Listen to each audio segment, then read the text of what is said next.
Blessings in disguise, berkat-berkat yang terselubung. Teman-teman saya curhat, keadaanku semakin tidak baik, frustrated.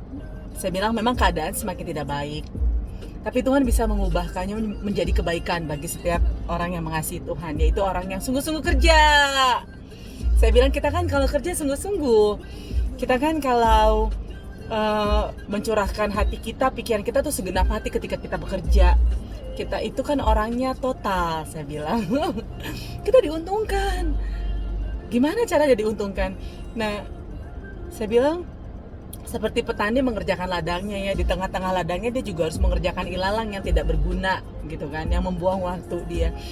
Tidak bisa disangkal ketika kita berbisnis, menjual usaha, jasa, produk kita, nggak semua customer itu memiliki daya apresiasi yang sama. Misalnya ada orang yang benar-benar sungguh-sungguh nih, karena dia tahu apa yang kita jual itu benar-benar dia butuhkan, jadi dia segenap hati mengusahakan untuk dapat membeli produk kita. Lalu pada saat dia membeli dan dia menggunakannya tuh benar-benar hati-hati, sungguh-sungguh. Entah bagaimana caranya dia tidak membuang waktu sehingga apa yang dia beli itu benar-benar bermanfaat buat dia.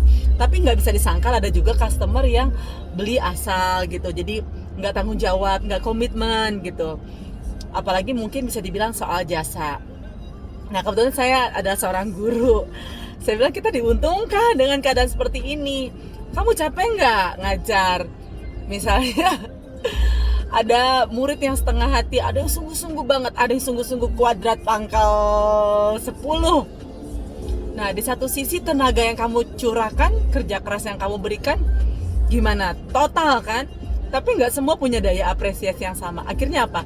Yang sungguh-sungguh banget cuma dapat setengah. Kenapa? Karena setengah lagi udah kamu curahkan sama orang yang nggak sungguh-sungguh.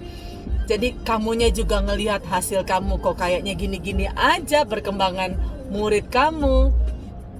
Tapi di satu sisi murid yang sungguh-sungguh juga ngerasa kok aku sebetulnya bisa nih lebih bagus lagi. Tapi mungkin guru aku udah kecapean ngajarin temen aku yang kurang sungguh-sungguh. Misalnya seperti itu. Nah, mau nggak mau sekarang karena kondisi yang seperti ini, orang akan benar-benar memilih apa yang benar-benar mau dia tekunin. Sehingga murid yang sungguh-sungguh nih, dia akan menyerap 100% dari apa yang 100% gurunya berikan. Kenapa? Karena tanda kutipnya, yang gak sungguh-sungguh udah gak join lagi.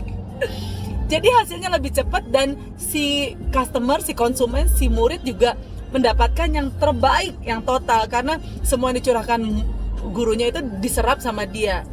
Jadi memang hal ini gak akan mungkin terjadi 100% sempurna, tapi saya sih melihat, in my opinion ya, ini opini saya, kita ke arah sana gitu. Dan ini bagus gitu, bukan mengatakan yang satu nggak berkualitas, yang satu lagi berkualitas, enggak, tapi semua orang akan semakin spesifik dan akan semakin spesialis gitu. Jadi bidang tertentu yang dia benar-benar mau tekunin, tanggung jawabnya, komitmen, dan orang yang mengerjakannya juga akan merasa melihat hasil gitu, akan puas, merasa puas melihat hasil yang nyata.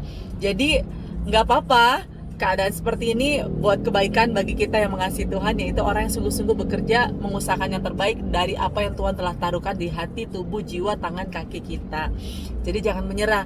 Kalau selama ini kita kayak capek banget gitu ya mengelola bisnis, kok kadang-kadang yang datang asal-asalan, nggak mengapresiasi kerja keras kita.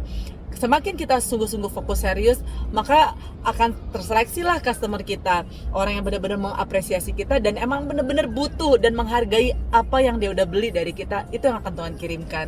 Jadi jangan menyerah, semangat terus. Tuhan berkati ya. Dah.